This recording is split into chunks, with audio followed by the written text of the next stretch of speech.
नमस्कार दोस्तों, उम्मीद करता हूँ आप लोग अच्छे होंगे। जैसा कि आप सभी को दिख रहा होगा, आज का चैप्टर क्या है, रेशियो और प्रोपोर्शंस।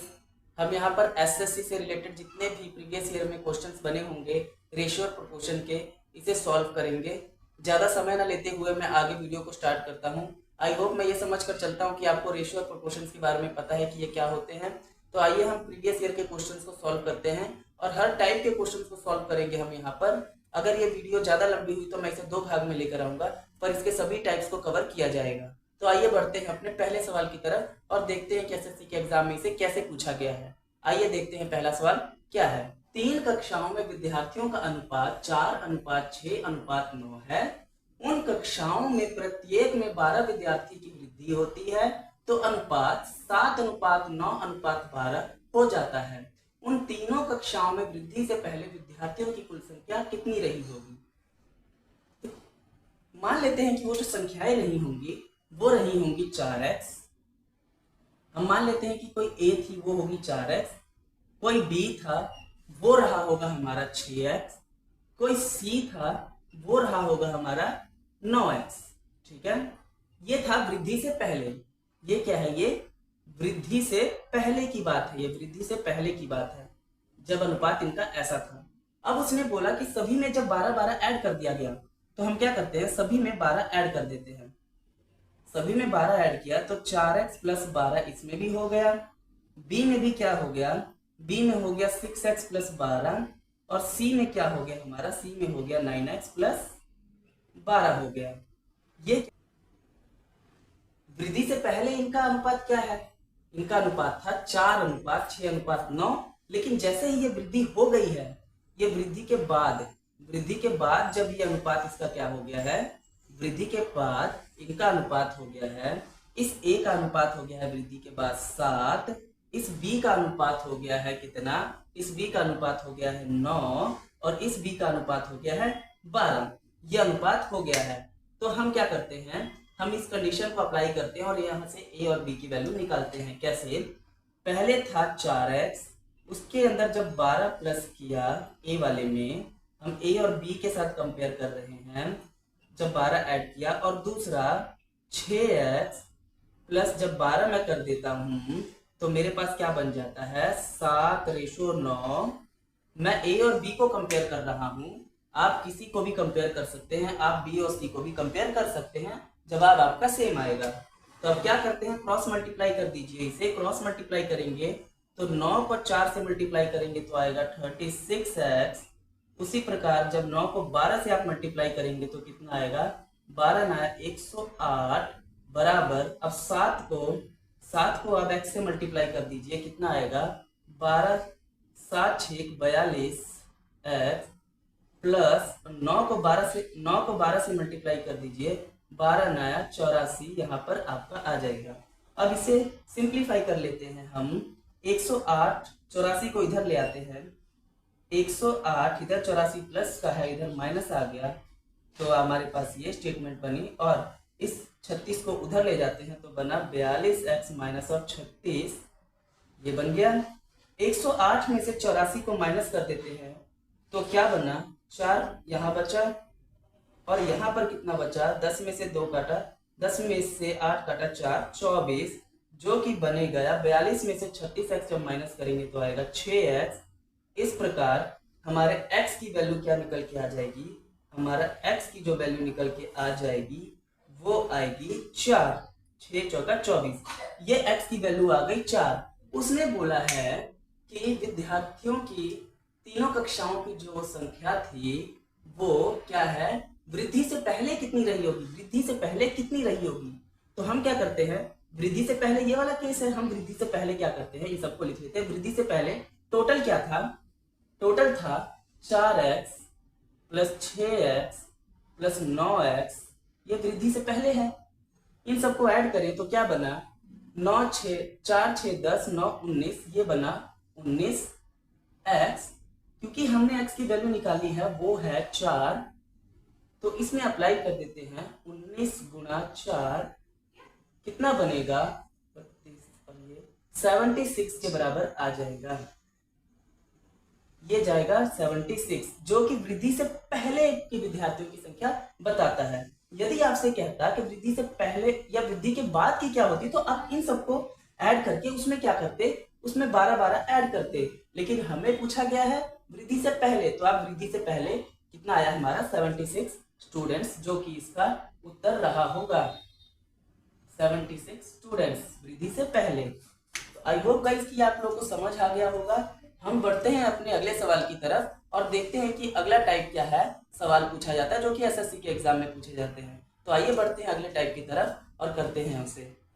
तो आइए करते हैं अपना अगला सवाल। अगले सवाल में क्या बोला है, 3 घन पूर्णांक संख्याएं 3 पॉजिटिव इंटीजर्स के वर्ग का योग 1029 है और ये संख्याएं 1:2:4 के अनुपात में है। सबसे बड़ी संख्या और सबसे छोटी संख्या का अंतर क्या है। 3 संख्याएं हैं जिनका वर्ग कितना है 1029 और वो संख्याएं क्या है, अनुपात किस अनुपात में है, 1:2 और 4 अनुपात में है। तो पहली संख्या क्या है 1x, दूसरी संख्या क्या है 2x और तीसरी संख्या क्या है 4x।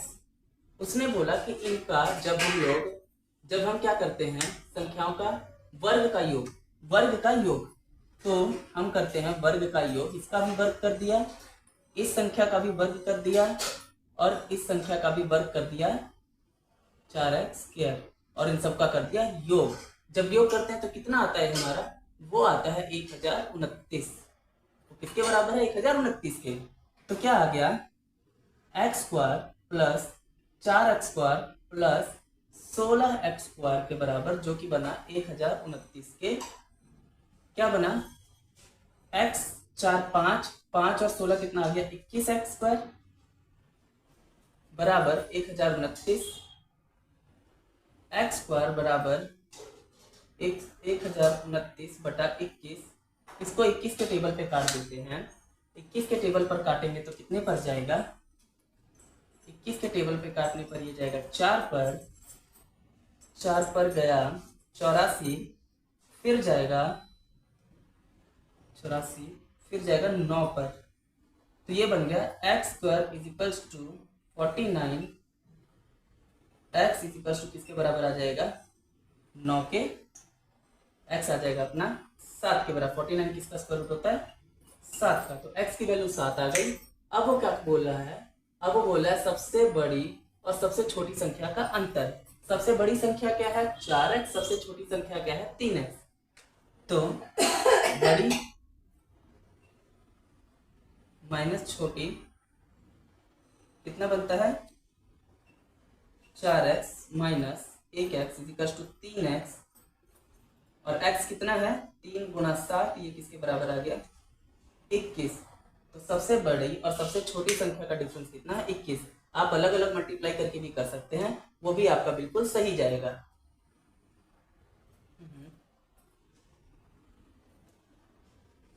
आई होप कि आप लोगों को समझ आ गया होगा। हम करते हैं अपना अगला सवाल। तो आइए बढ़ते हैं अपने अगले सवाल की तरफ। अगले सवाल में क्या बोला है, 78 को दो भागों में इस प्रकार विभाजित किया जाता है कि पहले भाग के 4 गुने और दूसरे भाग के 5 गुने का अनुपात 14:15 है। पहला भाग पता करें। तो उसने बोला कि 78 कोई एक संख्या है, इसको 2 भाग में विभाजित किया जाता है, पहला भाग और दूसरा भाग। और वो बोल रहा है कि पहले भाग के 4 गुने, तो मतलब पहला भाग क्या है 4 गुना और दूसरा भाग कितना है 5 गुना। दूसरा भाग है 5 गुना। जब इनका हम लोग अनुपात निकालते हैं तो वो कितना बनता है, वो बनता है 14:15 का। तो अगर मैं मानता हूं पहली संख्या जो हो रही है, ये वाली जो पहली संख्या रही होगी, वो अगर x मान लूं, अगर मैं फर्स्ट टर्म जो है पहले टर्म जिसमें डिवाइड किया होगा वो x मान लूं, तो सेकंड संख्या क्या होगी, सेकंड संख्या ऑफकोर्स 78 - x होगी, क्योंकि 78 ही हमारे पास है, सेकंड टर्म होगी। अब क्वेश्चन के हिसाब से कह रहा है कि पहली संख्या का 4 गुना, पहली संख्या का कितना 4 गुना और दूसरी संख्या का कितना 5 गुना। तो पहली संख्या है x, उसका 4 गुना, और दूसरी संख्या है 78 माइनस x, इसका कितना, इसका 5 गुना। यहाँ पर लिख देते हैं 5 गुना, इसका 5 गुना जब करते हैं तो क्या बन जाता है हमारा अनुपात, वो बन जाता है 14:15 के। यहाँ आ गया 14:15। इसे सॉल्व कर लेते हैं तो हमारे पास क्या बन जाएगा, कटिंग कर देते हैं पहले आमने सामने। ये गया 3 पर, ये गया 1 पर, और कुछ कट रहा है, ये 7 पर गया, ये गया 2 पर, ये 7, ये 2 के टेबल पे काट दिया। तो अब देखते हैं यहाँ पर क्या बन गया हमारे पास, यहाँ 2x बटा 78 माइनस ऑफ x बराबर 7 बटा 3 के यहाँ पर ये इक्वेशन बन गई। इसे आगे सॉल्व कर लेते हैं तो हमारे पास बन जाएगा 3 गुना 2x बराबर 7 गुना 78 माइनस ऑफ 7 गुना x के बराबर। अब इसे सॉल्व करते हैं तो कितना आ गया, 3 गुना 2 को किया तो कितना आ गया 6x, 3 गुना 2 आ गया 6x बराबर 7 को 78 से मल्टीप्लाई कर देते हैं तो कितना हमारा आता है 536 माइनस 7x, तो 6x, ये माइनस का 7x इधर आ जाएगा, प्लस का बन जाएगा, और ये बन जाएगा 7x बराबर 536 के। तो ये इक्वेशन क्या बनी, 6 और 7 कितना हो गया 13x, जो कि बराबर बनेगा 536 के।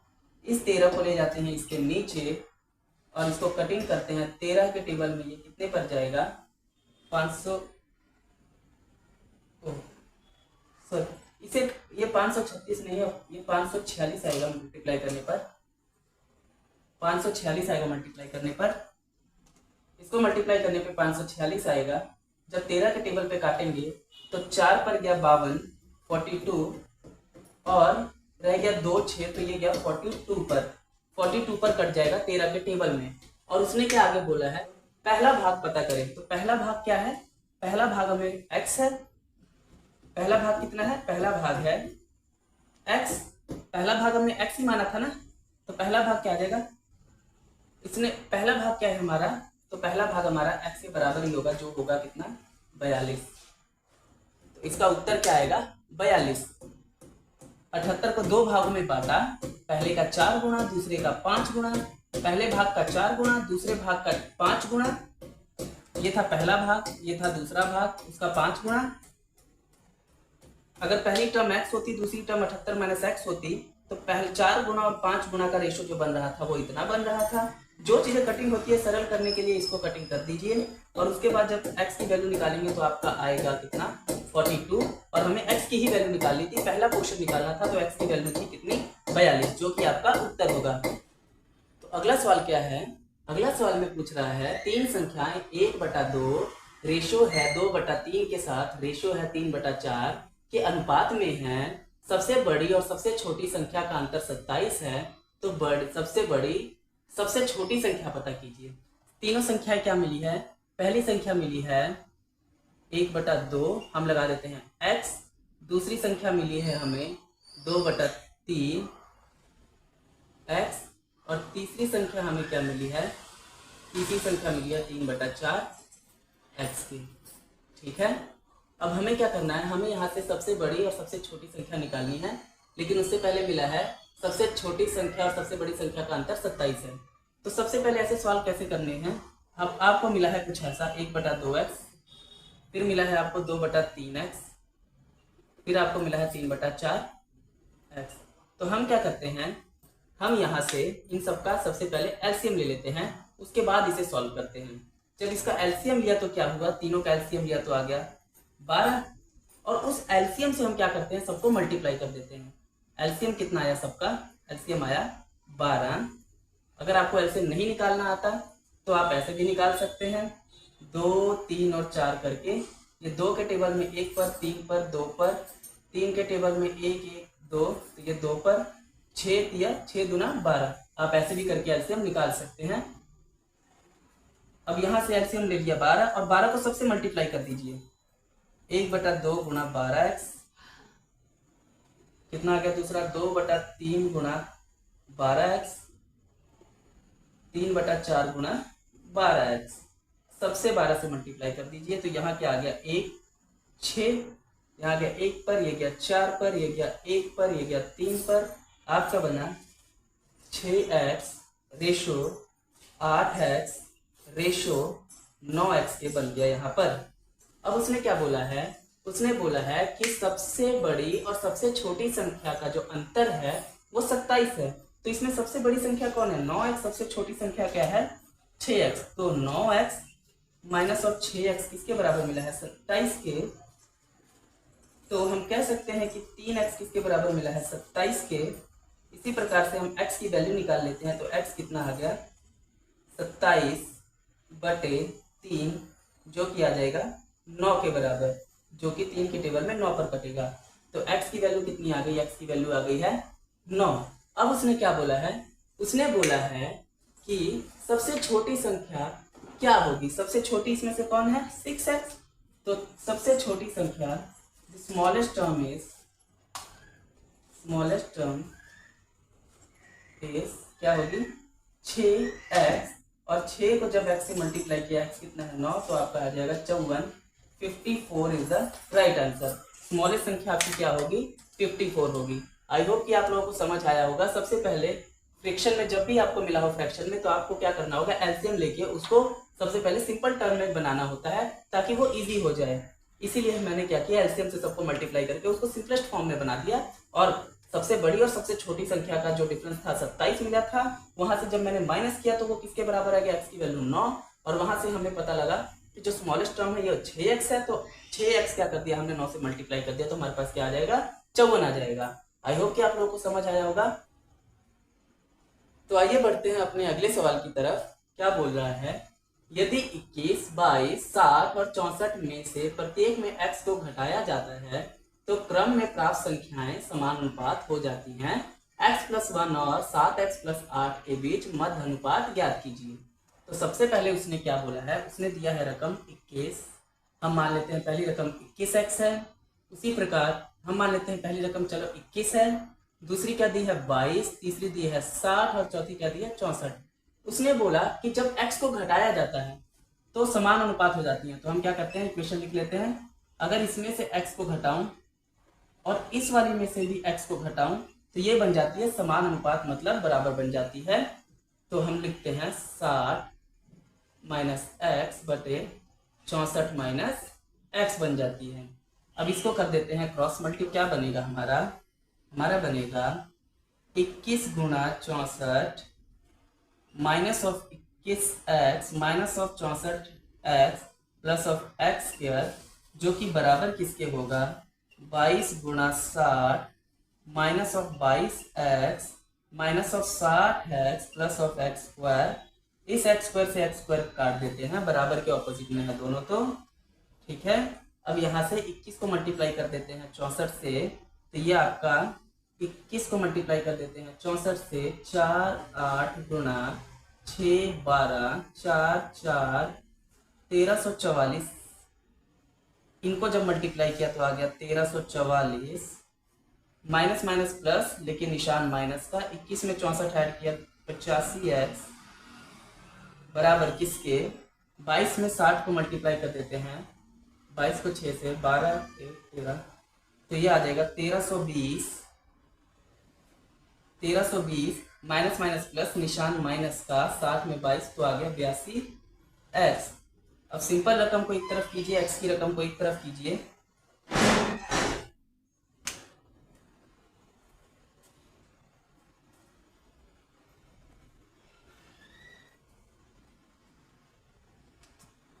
सिंपल रकम को एक तरफ कीजिए, x की रकम को एक तरफ कीजिए, तो आपका क्या आ जाएगा 1344 माइनस, ये रकम इधर ले आते हैं 1320, जो कि बन जाएगा आपका माइनस 82x प्लस ऑफ, ये माइनस से उधर जाके प्लस, ये बन गया 85x।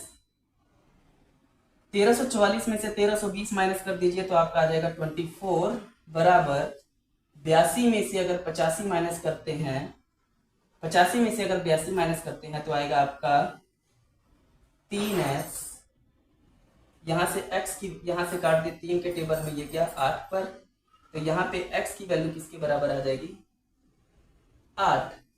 आपकी यहाँ x की वैल्यू किसके बराबर आ जाएगी 8 के बराबर। उसने क्या बोला है, हमें पता क्या करना है, उसने बोला है x प्लस 1 और 7x प्लस 8, x प्लस 1 और 7x प्लस 8 का मध्य अनुपात निकालना है।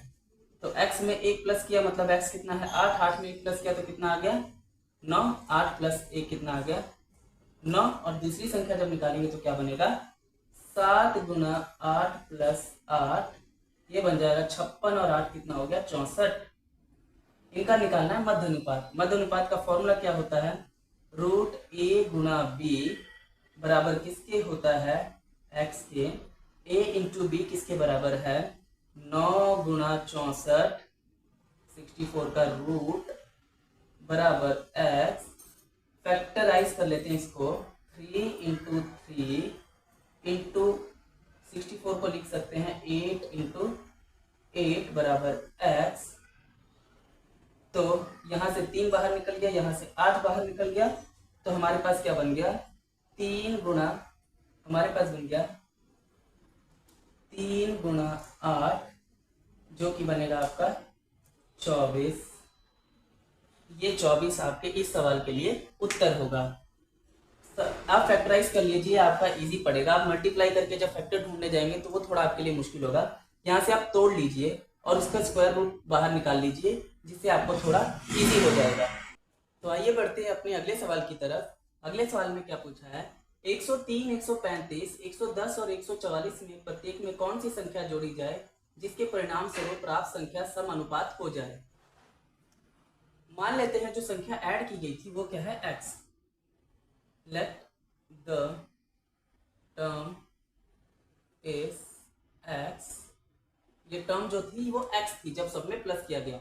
समान अनुपात का मतलब क्या हो जब उनको हम आपस में कटिंग करें तो वो एक अनुपात बने, उनका आपस में एक अनुपात रिलेशन शो करते हैं, वो हमसे पूछा गया। तो हम क्या करते हैं तो हम लिख देते हैं 103 किसका 103 बटा 135, कुछ ऐसे मिला हुआ है हमें 110 बटा 144।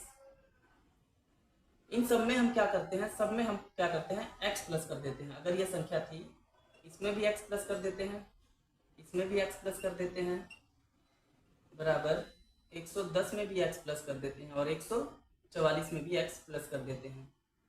अब इसे सॉल्व करते हैं, क्रॉस मल्टीप्लाई करते हैं। इसका तो क्या बना 144 गुना 103 प्लस 144 गुना 103 plus 144x plus 103x plus x square, ये आ गया।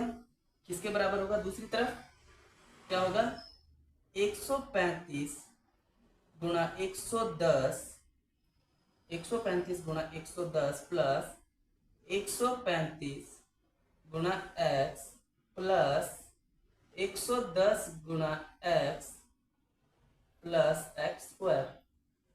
ये दोनों तरफ x है तो हम x से क्या कर देते हैं x को काट देते हैं, क्योंकि ऑपोजिट डायरेक्शन में जब होते हैं बराबर तो क्या हम x को काट सकते हैं। तो हमने x से क्या कर दिया x को काट दिया।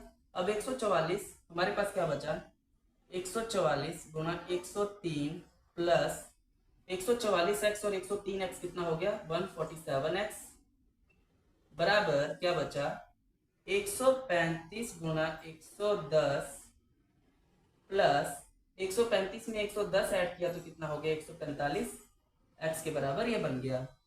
अब इनको मल्टीप्लाई कर लेते हैं, 144 को 103 से मल्टीप्लाई कर लेते हैं। 144 को 103 से 12 का 2 12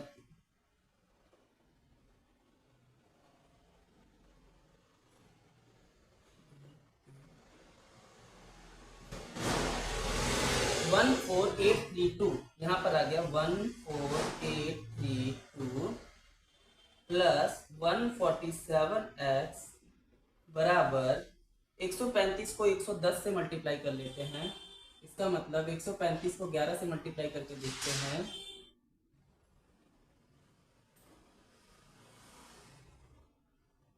ये बनेगा 14850 प्लस 145 x वाली टर्म एक साइड करते हैं और नॉर्मल टर्म्स को एक साइड करते हैं। तो हमारे पास आएगा 147x माइनस ऑफ 145x जो कि बराबर होगा 14,850 माइनस 14,832 के।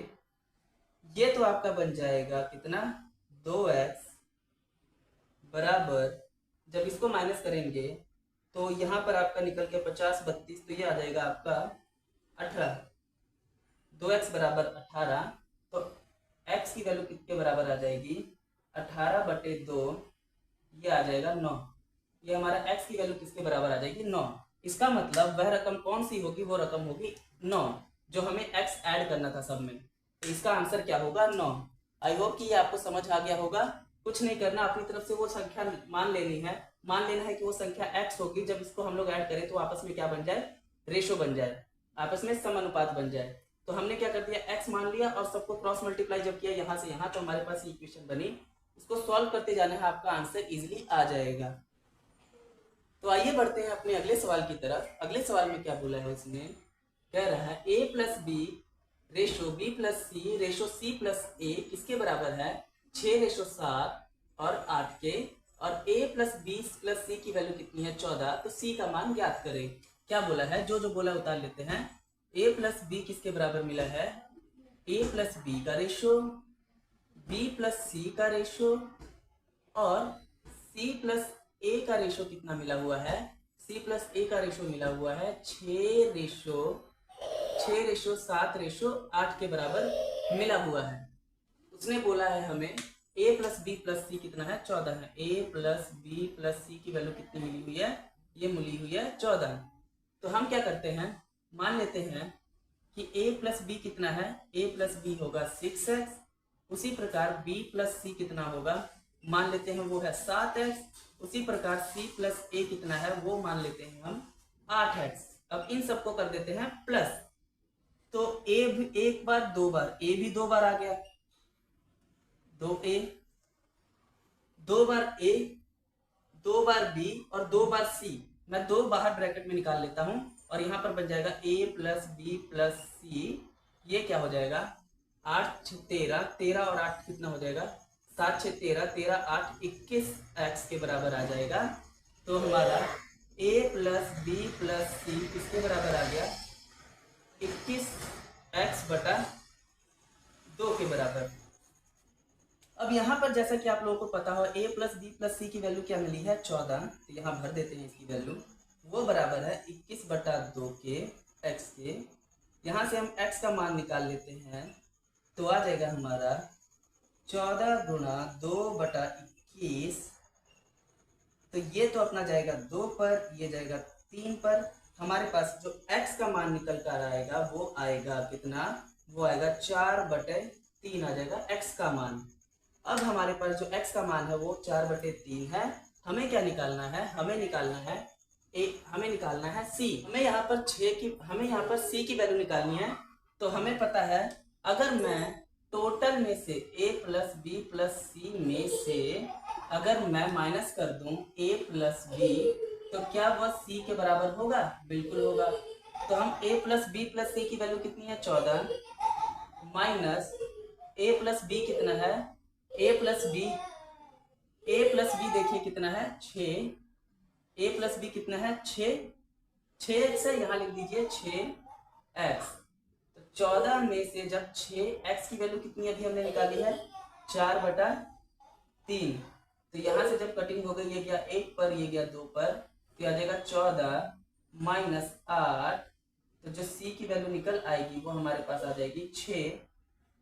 ये होगा हमारा फाइनल आंसर, c की वैल्यू कितनी निकल आएगी 6। आई होप कि आप लोगों को समझ आया होगा। उसने दिया था a plus B B plus C plus a का रेशो, हमने क्या कर दिया, इसे x के टर्म में ले लिया और सबको क्या कर दिया, प्लस कर दिया। सबको यहाँ पर प्लस किया तो 2 बार a 2 bar b 2 bar c आया, उस 2 को इन सबको प्लस किया तो 21 आया। इस 2 को 21 के नीचे लेके गए तो हमारे पास क्या निकल आया, यहाँ से जब a प्लस बी प्लस सी की वैल्यू पुट की 14, तो x की वैल्यू निकल के आ गई 4/3। हमें पता है c की वैल्यू कैसे आएगी, a प्लस बी प्लस सी में से अगर मैं a भी माइनस कर दूं तो c की वैल्यू निकल आएगी। a प्लस बी प्लस सी की वैल्यू तो 14 ऑलरेडी गिवन है, यहाँ पुट कर दी, और c की वैल्यू a प्लस बी की वैल्यू कितनी है 6x, तो 6x लगा दिया।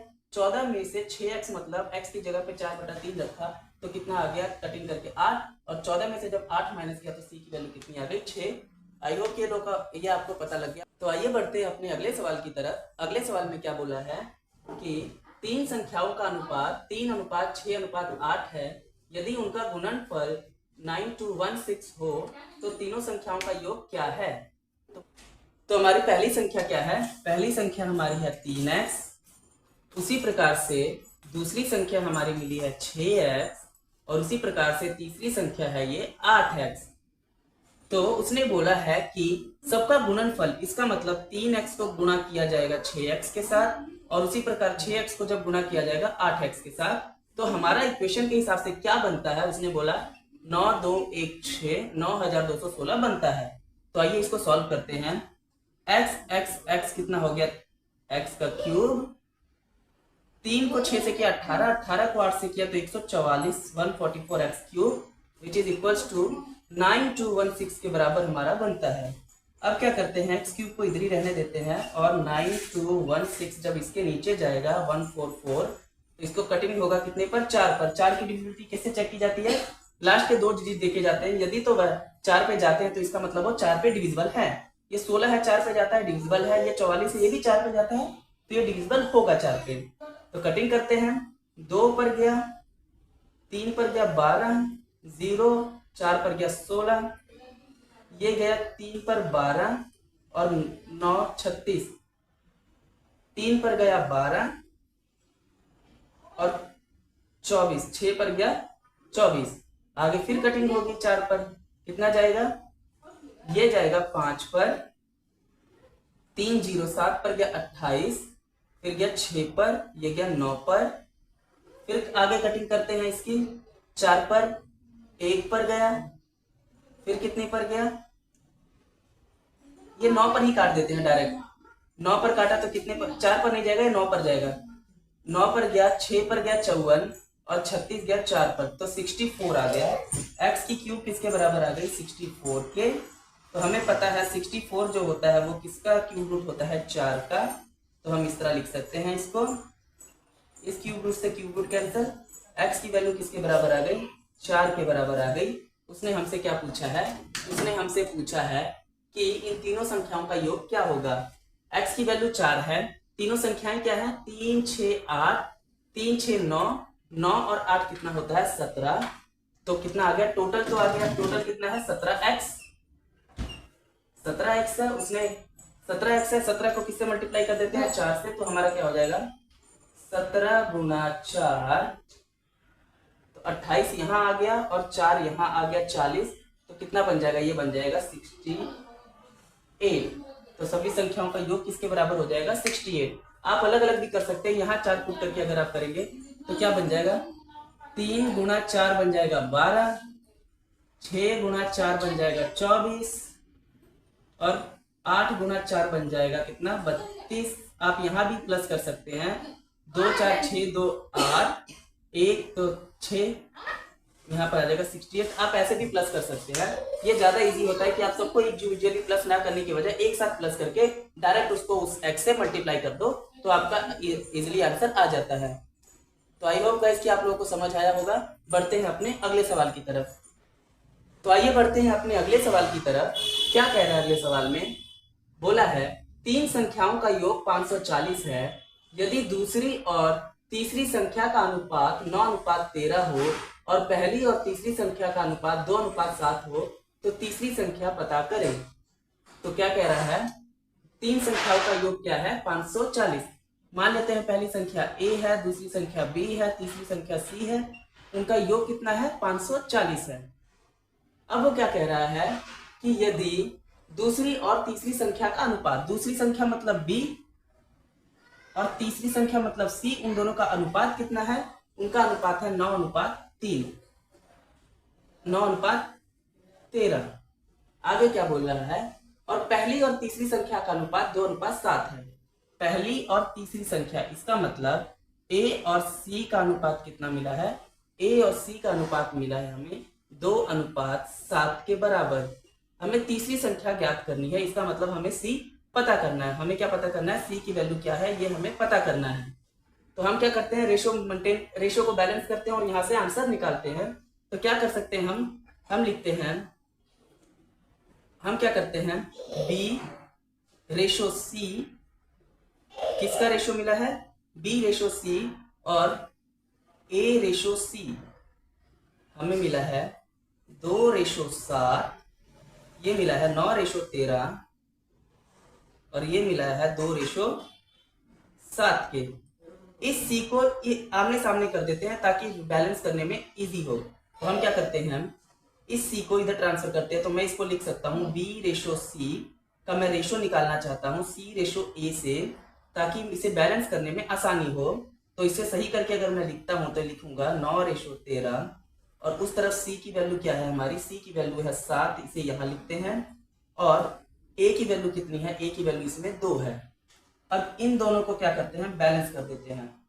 यहाँ ब्रैकेट, यहाँ ब्रैकेट, ये देखिए यहाँ 13 है, यहाँ 7 है। मुझे इन दोनों को बैलेंस करने के लिए यहाँ मैं मल्टीप्लाई कर देता हूँ 13 से, यहाँ मल्टीप्लाई कर देता हूँ 7 से। तो मेरी जो इक्वेशन बनेगी वो क्या बनेगी, वो बनेगी 7 नाम 3, 7 को 9 से मल्टीप्लाई किया तो आ गया 63 रेशो 7 को 13 से मल्टीप्लाई किया तो 91 रेशो किससे, 13 को 7 से मल्टीप्लाई किया 91, 13 को 2 से मल्टीप्लाई किया 26।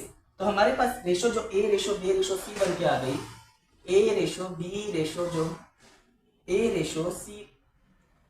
हमारे पास रेशो किसकी बन के आई है, हमारे पास रेशो बन के आई है B/C/A की। पहले क्या था, B/C/A की जो बन के आई है वो हमारे पास आई है 63:91:26 की।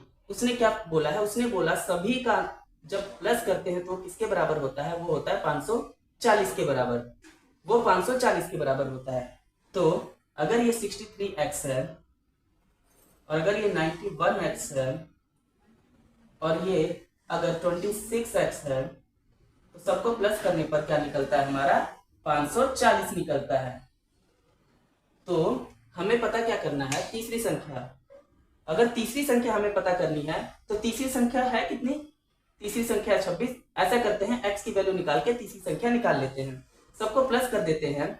26 में 91 और 63, 63, 91, 26, 6 4 10, 0 1 7, 11 12 12 6 18, 180। ये आपका निकल के आ जाएगा 180x, जो कि बराबर होगा 540 के।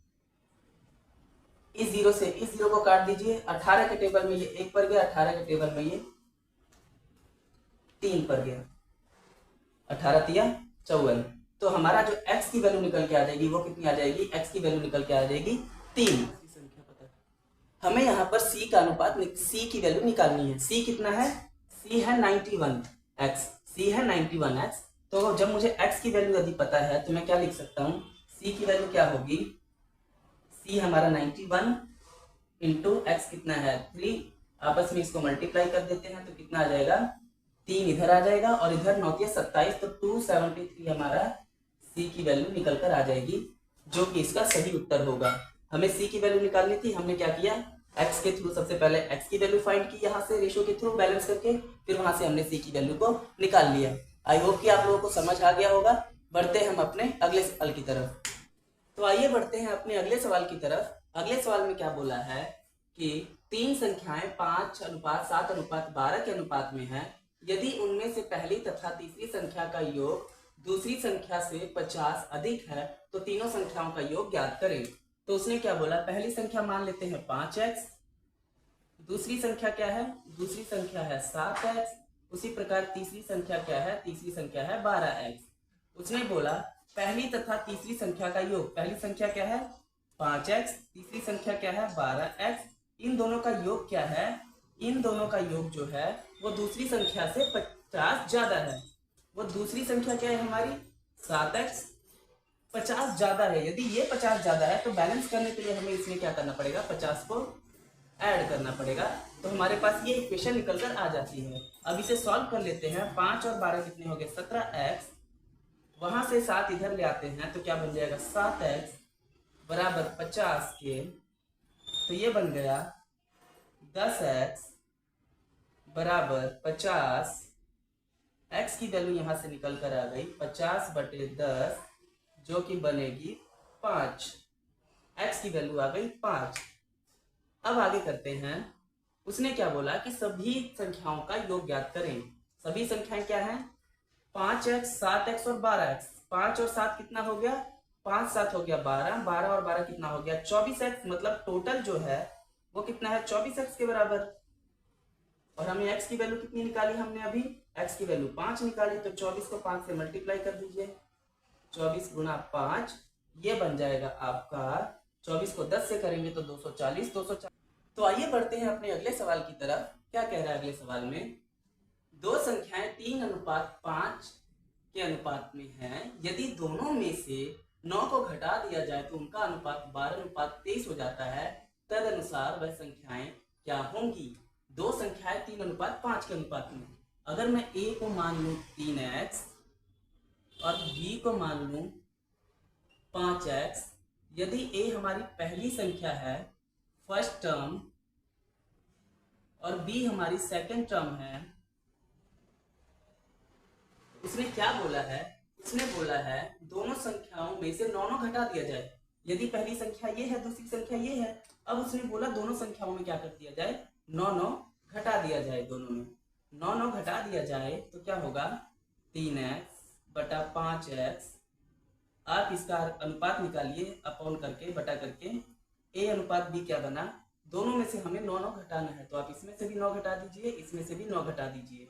कंडीशन में क्या कह रहा है वो? कि वो 12:23 बन जाता है, मतलब 12/23 बन जाता है। अब इसे सॉल्व कर दीजिए तो हमारा बन जाएगा a बटा b बराबर 23 को 3 से, यहाँ पर लिख लीजिए आप, 23 को 3 से मल्टीप्लाई करना है 3x से, माइनस 23 को 9 से मल्टीप्लाई कीजिए, 23 गुना 9, और बराबर किसके बराबर जाएगा? उसी प्रकार 12 को आप मल्टीप्लाई कीजिएगा 5x से, और माइनस 12 को मल्टीप्लाई कीजिएगा 9 से, 12 गुना 9। इसे सॉल्व कर दीजिए। 23 को 3 से मल्टीप्लाई करेंगे तो 69x आएगा, और उसी प्रकार हम 23 को 9 से मल्टीप्लाई कर देख लेते हैं कितना आता है। 23 को 9 से मल्टीप्लाई करने पर हमारा आएगा 207 बराबर 12 को 5 से मल्टीप्लाई करेंगे तो आप आएगा 60x, माइनस 12 को 9 से मल्टीप्लाई करेंगे तो 108, 12 9 108। अब जो तो सॉल्व होता है। अब क्या कीजिए, x वालों को एक तरफ कर लीजिए। 69x minus of 60x which is equals to -108। ये 207 को उधर ले गए, ये माइनस था, उधर जाके प्लस बन जाएगा 207। 69 में से 60 माइनस करेंगे तो हमारा आ जाएगा 9x, जो कि बराबर होगा, अब 207 में से 108 को घटा देते हैं तो कितना बनेगा? 9, ये बन जाएगा आपका 99। अब इस x को इधर ही रख देते हैं और ये 99 बटा 9 बन जाएगा। इसे काट देते हैं 9 के टेबल में तो ये बन जाएगा 11। x की वैल्यू आ जाएगी 11। क्या हमें ये पता करना है? नहीं, हमें आगे पता करना है क्या? a b। तो हम क्या करेंगे, 11 को 3 से मल्टीप्लाई कर देंगे और 11 को 5 से मल्टीप्लाई कर देंगे। हमें पता लग जाएगा कि पहली और दूसरी संख्याएं क्या थी। तो पहली टर्म क्या थी हमारी? a हमारा क्या निकल के आ जाएगा? 3x। x की जगह पे हम पुट कर देंगे 11, तो पहली संख्या हमारी निकल के आ जाएगी 33। और उसी प्रकार b में हम क्या करेंगे, 5 को 11 से मल्टीप्लाई कर देंगे तो दूसरी संख्या निकल कर आ जाएगी 55। तो उन दोनों का अगर रेशो निकालने को बोलता है तो आप निकाल दीजिए 33:55। परंतु यहाँ पर सिर्फ पूछा है कि वो दोनों संख्याएं क्या थी, तो हमारे लिए दोनों संख्याएं होंगी 33 और 55। आई होप कि ये सवाल आपको समझ आ गया होगा। सवाल की तरफ, अगले सवाल में क्या बोला है? यदि x रेशो y, यदि x रेशो y कितना है? 3:2, और x माइनस y कितना है? x प्लस y कितना है? 90। हमें पता क्या करना है? हमें पता करना है x माइनस y क्या होगा। ठीक है, तो सबसे पहले जो कंडीशन दी है वो लिख लेते हैं। x रेशो y कितना मिला है? 3/3:2 के। यहाँ पे लगाते हैं हम कंपेरिजन। तो यहाँ हम लगाते हैं कंपाउंडो और डिविडेंडो का फॉर्मूला। तो वो क्या होता है, x प्लस वाई, एक्स में y प्लस कर दीजिए और नीचे क्या कर दीजिए, x में y को माइनस कर दीजिए। x plus Y, X minus Y. Similarly यहाँ पर कीजिए 3 प्लस 2 और नीचे कर दीजिए 3 माइनस 2। तो क्या बना, x प्लस वाई की वैल्यू कितनी मिली है, x प्लस वाई की वैल्यू मिली है 90 और नीचे लिख दीजिए x minus Y as it is. ये बन गया 5 और ये बन गया 1। तो जो चीजें कटिंग होती है वो कटिंग कर दीजिए। तो क्या बन गया, x minus Y is equals to 90 बटा 5। 5 के टेबल में 90 कितने पर जाएगा, ये जाएगा 1 और 8 पर गया 40। तो ये आ जाएगा x माइनस वाई की वैल्यू कितनी आ जाएगी आपकी 18। बहुत ही सवाल है गाइस। सबसे पहले आपको रेशियो देखना है, कंपाउंडो और डिविडेंडो का फॉर्मूला लगाना है। कंपाउंडो और डिविडेंडो का फॉर्मूला लगाना है x plus Y, X minus Y, यहाँ भी x plus Y, X minus Y, और दोनों को कंपेयर किया और कटिंग करके जो आंसर निकला हुआ आपका आंसर होगा। तो x माइनस वाई की वैल्यू कितनी आ गई, 18। यहाँ पर आपका आंसर आ गया। आप और भी कर सकते थे तरीके से। कैसे, आपको पता है x प्लस वाई कितना है 90, और इन दोनों को भी आप प्लस करते हैं तो कितना होता है, x और y रेशो को प्लस करते हैं। आप ऐसे भी कर सकते थे, x और y रेशो कितना है, अगर प्लस करते हैं तो आप आता है 5x, और x प्लस वाई एक्चुअल में कितना दिया है 90 के। तो आप इन दोनों को भी कंपेयर करके यहाँ से डायरेक्ट आंसर निकाल सकते थे, 90 बटा 5, फिर भी आपका 18 आंसर आता है। दोनों केस में आपका आंसर बिल्कुल सही आता है। आई होप कि आप लोगों को समझ आ गया होगा। बढ़ते हैं अपने अगले सवाल की तरफ।